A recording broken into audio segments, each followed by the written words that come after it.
Al Tablero con Fray Nelson.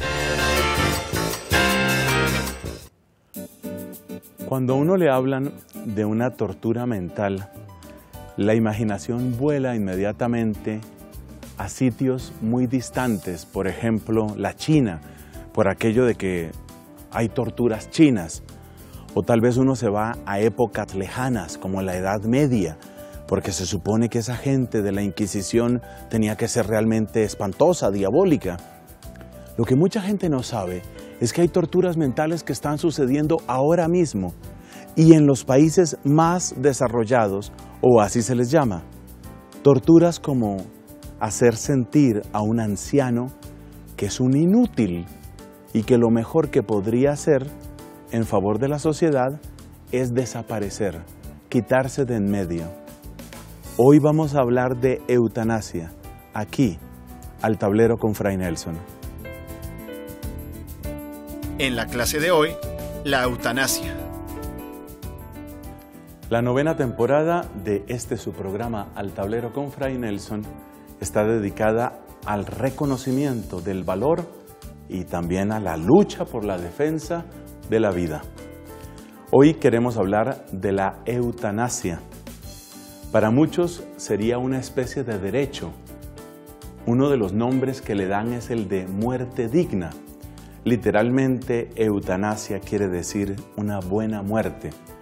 Es el sentido que los defensores de esta práctica quieren conservar con el término una muerte digna. Para ellos no tiene sentido una vida que está severamente limitada mentalmente o físicamente, o una vida que está plagada de dolor, o una vida que está llena de absurdo. Parte del problema ético cuando se habla de eutanasia es saber de qué tipo de eutanasia está hablando cada persona. Porque para una persona la eutanasia solo se justificaría en el caso de un dolor permanente, irreversible, que parece no tener ningún significado. Pero otros dirán, bueno, pero es que ese dolor yo lo tengo, no es un dolor físico, sino es el dolor de lo absurdo de mi vida. Entonces yo quiero suspender el absurdo de mi vida. Yo creo que un cuadro nos puede ayudar a entender de qué estamos hablando. Son dos cosas bien diferentes, por eso está esa línea quebrada, roja, que aparece en la mitad. Por un lado están estas prácticas, la eutanasia, el suicidio asistido o el suicidio conocido a través del tiempo. Esta es una serie de cosas y esto es otra realidad. Lo que hablamos aquí de vida artificial y el problema del encarnizamiento terapéutico. Lo que es propio, para que nos entendamos, lo que es propio de la eutanasia es el realizar algo que de manera directa le causa la muerte a una persona, con una justificación. Esa justificación es que la vida se ha vuelto intolerable por el dolor, por la limitación física o por otras causas de orden psicológico. Esa es propiamente la definición de eutanasia. Inmediatamente uno se da cuenta que hay un aspecto tremendamente subjetivo en esto, porque ¿qué es una vida absurda? ¿Cuál es el sentido o el no sentido del dolor? Un dolor puede ser ocasión de grandeza o un dolor puede ser ocasión de profunda depresión. Gracias a este sistema impresionante de comunicación que es Internet, ustedes y yo hemos podido ver imágenes impresionantes de personas que han tomado una vida aparentemente absurda, aparentemente indigna de ser vivida y la han colmado de sentido. Hace poco estaba viendo, por ejemplo, la foto de un artista que pinta con los pies. Él no tiene ni manos ni brazos. Es un artista. Entonces ha educado los músculos y los dedos de sus pies para utilizar pinceles.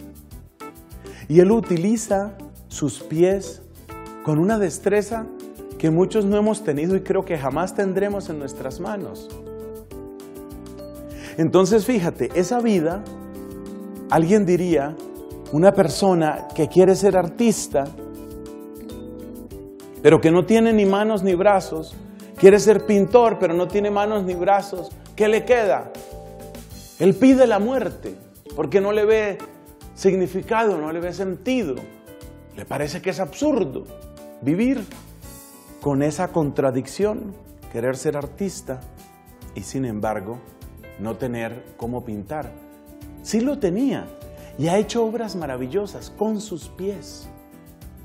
Conocemos también el caso de un famoso guitarrista que también utiliza sus pies para tocar. Este hombre, su primer nombre es Tony, tocó una vez la guitarra así con sus pies delante del Papa Juan Pablo II. El beato Papa sintió que se le humedecían los ojos y hay fotos preciosas de la conmoción que provocó en el Santo Padre ver este ejemplo de superación. Entonces, ¿dónde está la frontera? ¿Dónde está el límite entre una vida absurda por las limitaciones o una vida maravillosa y fecunda?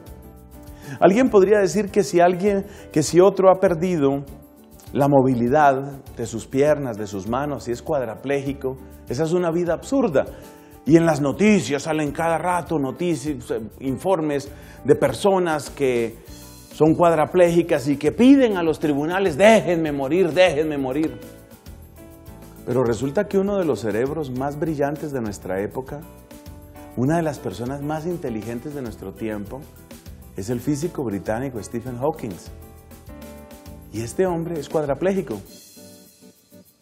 Ha escrito muchos libros, valiéndose de un sistema ingenioso que le permite traducir pequeños movimientos de su cuerpo, mínimos, casi milimétricos, en letras. ¿Cuánto trabajo le cuesta a Stephen Hawking producir un párrafo? Lo que tal vez algunos de nosotros, a pesar de no ser buenos mecanógrafos, nos tardaría medio minuto. Él puede tardarse 15 o 20 minutos escribiendo un párrafo. Pero ¿cuánto vale un párrafo de Stephen Hawking? Entonces realmente una pregunta que uno puede hacerse desde el punto de vista racional es ese. ¿El único sentido de la vida está cuando uno está completo y pleno? ¿Ese es el único sentido? ¿Ahí es donde está el único valor de la vida? Viene el problema de la edad avanzada con el decaimiento que suele darse en la senilidad. Y también hay muchas personas que dicen, yo sé que tengo, por ejemplo, Alzheimer. Yo sé cómo se va a desarrollar esta enfermedad. Yo sé lo que me va a tocar. Yo sé que me voy a convertir en una pésima caricatura de mí mismo. Yo no quiero eso. Yo quiero morir en plena dignidad, conservar yo mismo y sobre todo que los demás conserven allí un factor de prestigio, de imagen, que es respetable en cierto sentido.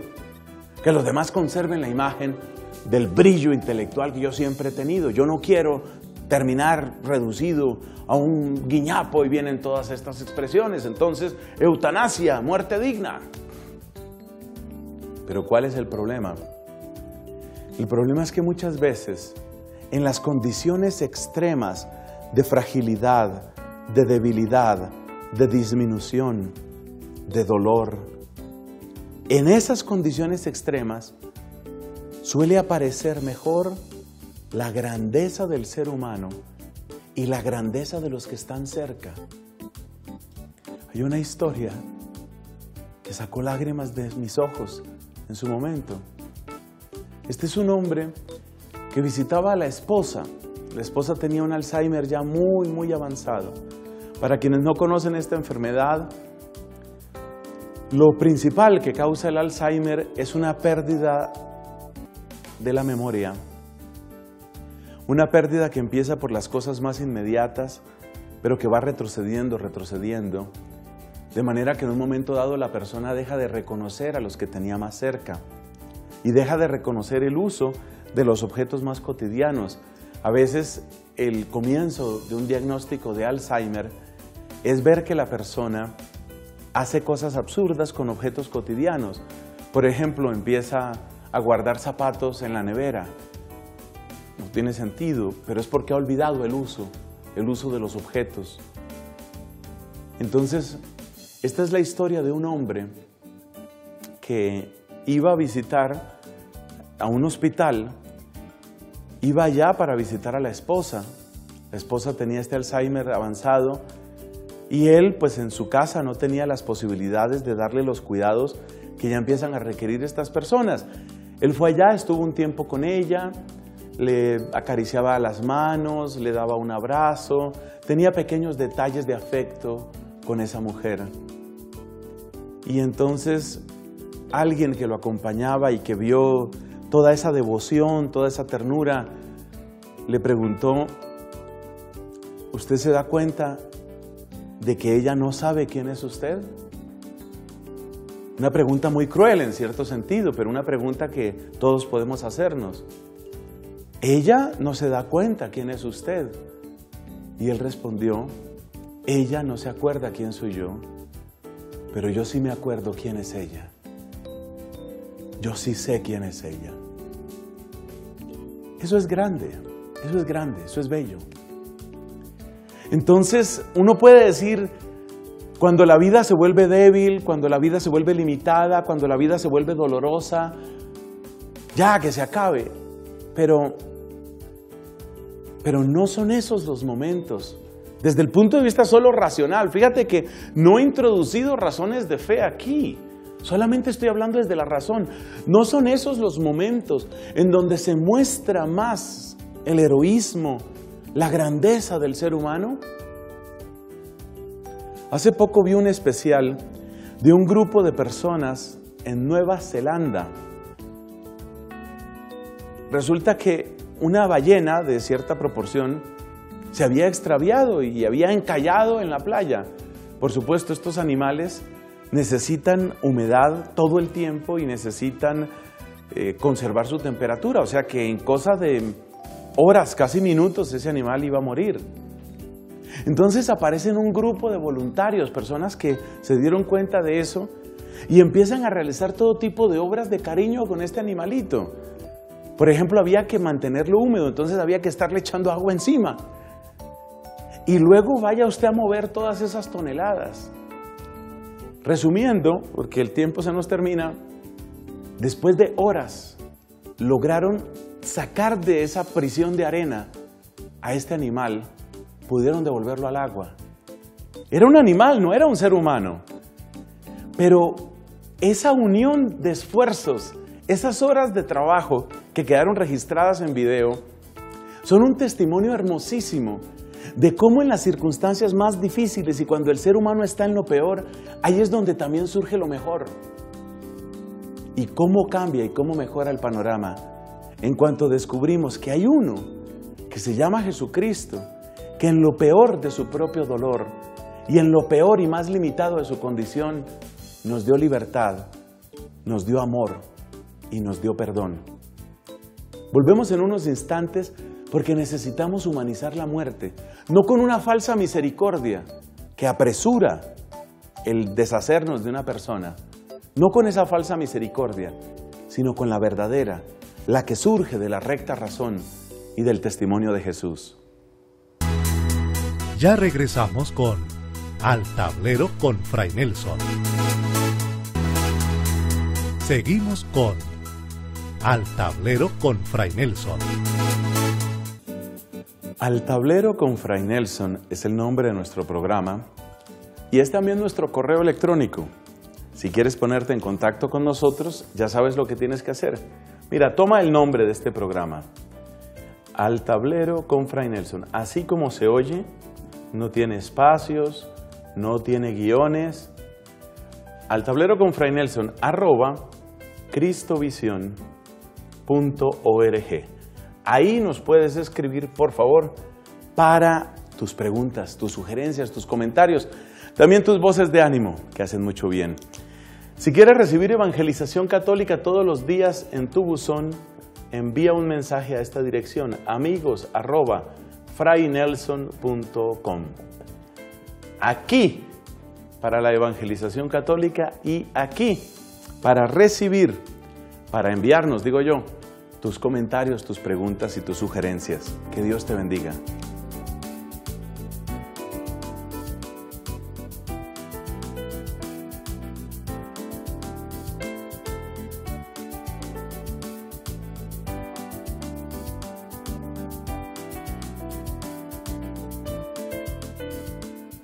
Por favor, Fray Nelson, soy devoto de San Martín de Porres y Santa Rosa de Lima, y me gustaría conocer más de su historia, que es extraordinaria. Soy católico y sé que nuestro Señor Jesucristo es lo más importante y Nuestra Señora, la Virgen María, pero los santos son nuestros hermanos mayores. Byron Borda.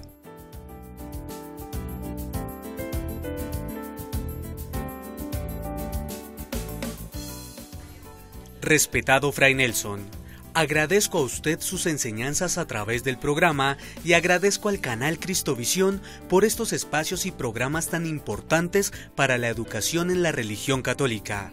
Excelente programa, los felicito. Mil gracias y que Dios los bendiga. Sandro Salamanca.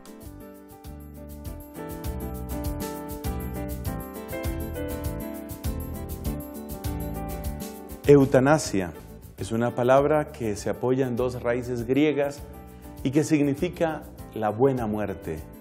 A veces se presenta como la muerte digna. Qué bueno tomar esta palabra en su sentido original y preguntarnos qué es una buena muerte. Porque a veces se cree que la buena muerte simplemente es la que interrumpe una vida que ya no se quiere vivir. Pero el interrogante que hay que poner antes de ese es: ¿por qué esa vida no se quiere vivir? Observemos que en los países donde se ha aprobado la eutanasia, países como Holanda o como Bélgica, reportan anualmente una cantidad de muertes que han sido presionadas por los parientes, presionadas por el Estado, presionadas a veces por los mismos equipos de las clínicas u hospitales. Y ese tipo de presión es comprensible porque resulta que el enfermo terminal que requiere tratamientos muy costosos y drogas, medicamentos, quiero decir, analgésicos muchas veces muy costosos, pues necesariamente supone un gasto para los impuestos. Pero qué contradicción, no se quiere gastar dinero en conservar esa vida y sí se quiere que esté subsidiado el aborto para destruir vidas.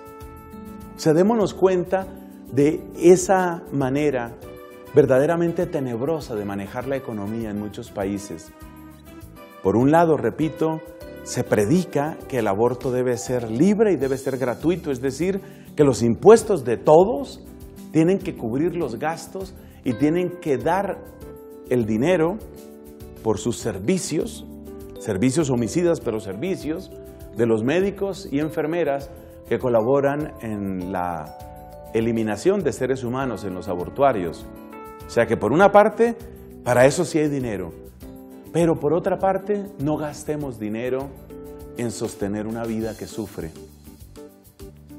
Desde el punto de vista racional, ya hay muchas preguntas que se pueden hacer. ¿Qué es lo que le roba el sentido a una vida? Y muchas veces lo que encontramos que roba el sentido a la vida no es el dolor por sí solo, no es la ancianidad por sí sola, es fundamentalmente la falta de compañía, la falta de apoyo, la falta de amor.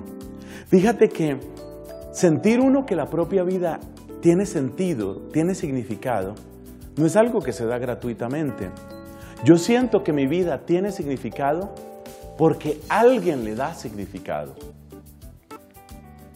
Las personas que me aprecian, las personas que valoran lo que yo hago, esas son las personas que me hacen sentir a mí que mi vida tiene sentido. O sea que la eutanasia no empieza cuando uno de estos ancianos en Bélgica o en Holanda va a una clínica y dice: estoy decidido a acabar con esto porque mi vida es absurda.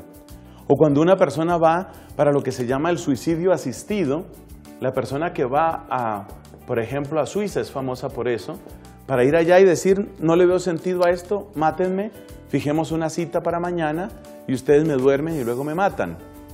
Pero ¿qué hay detrás de esa decisión? Porque esa persona dice no tiene sentido. Porque es que el sentido de la vida se conquista junto con otros. Entonces, a medida que la vida se vuelve más materialista y se vuelve más individualista y se vuelve más egoísta, entonces el anciano empieza a sentir que estorba. El anciano empieza a sentir que su vida no tiene ningún sentido. Si la familia lo está arrinconando continuamente, si la familia no cuenta para nada con él, si la familia no ve la hora de deshacerse de él y mandarlo a una clínica donde esté lejos y donde no aparezca y donde no estorbe, eso ya es matar, eso ya es empezar a matar a la persona. Es que hay gente, en los Estados Unidos de América hay mucha gente que consideran que su único deber para con los papás es pagarles una residencia de ancianos en el sur del país, que tiene pues un clima más benigno, y dicen expresamente, esto no me lo estoy inventando yo, dicen expresamente a la empresa que maneja esa clase de situaciones, cuando fallezca me avisan. Y la razón por la que le interesa que le avisen que ha fallecido es para proceder a la herencia, para proceder a la plata, para proceder al negocio, para eso. En una sociedad así deshumanizada, el que empieza a matar no es el médico que le inyecta el veneno final a ese pobre anciano. Ya lo empezaron a matar los hijos, ya lo empezó a matar la sociedad cuando dijo, no nos interesa tu experiencia, no nos interesa tu sabiduría, no nos interesan tus historias, tú cállate. Ahí empezó a morir.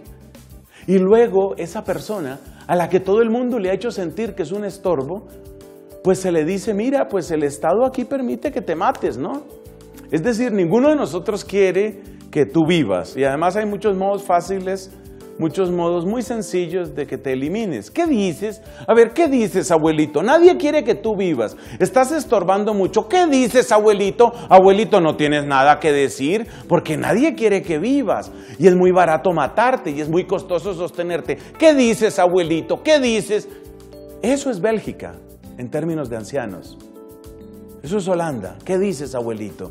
¿Qué dices? ¿Qué dices? Porque estamos cansados de ti, abuelo. ¿No tienes nada que decir? Habiendo tanta clínica por ahí, habiendo tanto recurso. ¿Seguro que no tienes nada que decir, abuelito? Eso es lo que mata. Claro, una vida así es absolutamente indigna. Una vida, dígame, ¿qué siente una persona de esas? Una persona de esas siente que es el peor de los estorbos. Que si no hubiera clínicas de esas se toma un veneno o se tira de un último piso. ¡Claro! Pero lo que mató a esa persona no fue el absurdo, no fue el dolor. Lo que mató a esa persona fue la falta de relaciones significativas, la falta de amor, la falta de cuidado, la falta de apoyo. Y aquí es donde se ve que el principio de la vida se tortura y se despedaza por medio del aborto y el final de la vida se tortura y se despedaza por medio de la eutanasia. Cuando hablábamos del drama del aborto explicábamos muy bien esto. La inmensa mayoría de los abortos, que yo me atrevería a decir la totalidad, pero vamos a dejarlo en la inmensa mayoría, se podrían evitar si esas mujeres en su embarazo pudieran encontrar en primer lugar del hombre que las embarazó, y luego de la familia extensa, y luego de los amigos y de las amigas, si pudieran encontrar apoyo, si pudieran encontrar amor y significado, si se le pudiera ayudar a esa persona, y hay muchas personas que ya están haciendo esta ayuda a las mujeres embarazadas, se evitan muchos abortos. Lo mismo con la eutanasia. Entonces, ya ves cuál es el truco argumentativo para la aprobación de la eutanasia. Se presenta el cuadro desesperado de la persona que está en un sufrimiento intolerable. Sí, pero ¿qué la llevó a eso? Ahí tenemos que tener claridad. Habíamos dibujado también una línea quebrada para distinguir eutanasia y suicidio asistido, separarlos de otra cosa muy diferente, que es el encarnizamiento terapéutico. Ese término tan largo y tan complicado, el encarnizamiento terapéutico, ¿qué es? Es un término que utiliza, por ejemplo, el Papa Juan Pablo II, lo utilizan también otros, para referirse a la condición en la que quedan algunos pacientes terminales para los cuales ya la vida está completamente en términos mecánicos y en términos de aparatos. El caso más frecuente de encarnizamiento terapéutico, aquí no podemos descender a todos los detalles, pero el caso más frecuente es cuando se presenta una muerte cerebral completa. Queremos recordar que de los sistemas y aparatos que tiene nuestro cuerpo, el corazón es independiente, el corazón tiene su propio estímulo eléctrico, hay una zona del corazón que produce ese estímulo eléctrico que finalmente produce las pulsaciones. Pero por ejemplo la respiración está bajo comando del cerebro, es decir, el cerebro ordena a los músculos respectivos, el diafragma o los que tengan que moverse, ordena el acto mismo de la respiración. Cuando se da una muerte cerebral completa, el cerebro deja de mandar esa orden, de manera que la persona entra en paro respiratorio. El pulmón no funciona, no porque no estén bien los músculos, sino porque la orden del cerebro ya no viene. Si una persona está en una muerte cerebral de esas características, porque eso también tiene grados, es complejo, pero si una persona está en una muerte cerebral de esas características, si su condición está demostrado que es completamente irreversible, es posible, sin embargo, mantener a esa persona viva durante un tiempo. Y ese tiempo puede ser incluso largo, porque se puede conectar ese cuerpo. Ya es difícil hablar de persona en esas circunstancias porque, repito, hay una muerte cerebral completa, no hay estímulo sensorial, no hay ningún tipo de actividad, no se registra ningún tipo de memoria ni de imaginación, mucho menos de razonamiento. En esas condiciones se puede mantener funcionando ese cuerpo porque el corazón tiene esa especie de estímulo propio y los pulmones pues se pueden conectar a un aparato que a veces se le llama un pulmotor, que lo que hace es precisamente inyectar en los pulmones, como forzar una respiración, y de esa manera sigue el oxígeno y ahí sigue la persona. Pero fíjate que en esas circunstancias ya propiamente no hay vida. Digamos que la tecnología ha evolucionado tanto que se puede mantener a ese cuerpo funcionando durante un tiempo y seguramente se puede mantener algo de la función renal y se puede seguir alimentando a través de sonda. Pero uno se da cuenta que en esas circunstancias la vida de esa persona, en cierto sentido, ha desaparecido ya. Mantener a esa persona indefinidamente en ese estado es lo que el Papa Juan Pablo II llama un encarnizamiento terapéutico. Muerte cerebral completa, no hay ninguna función que esté realizando por sí misma. Desconectar a esa persona en esas circunstancias no es eutanasia. Esa es la aclaración, por eso la línea roja.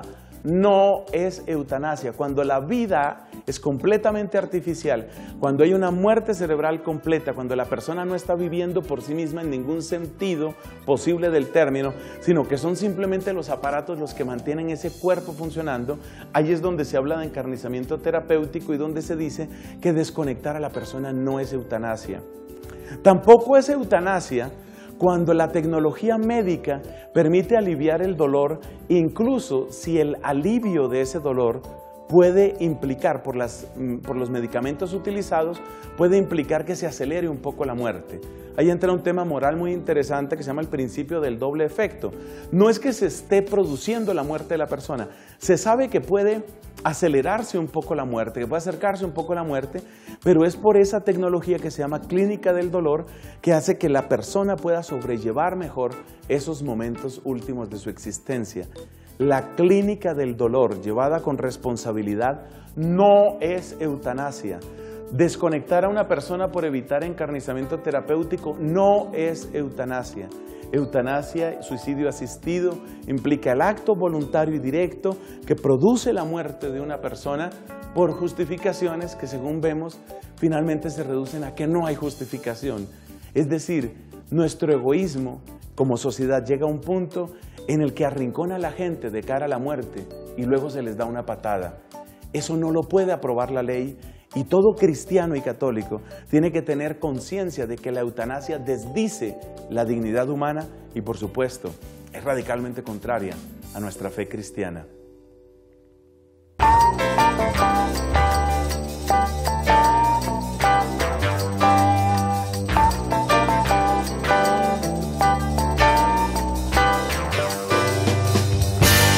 Al tablero con Fray Nelson.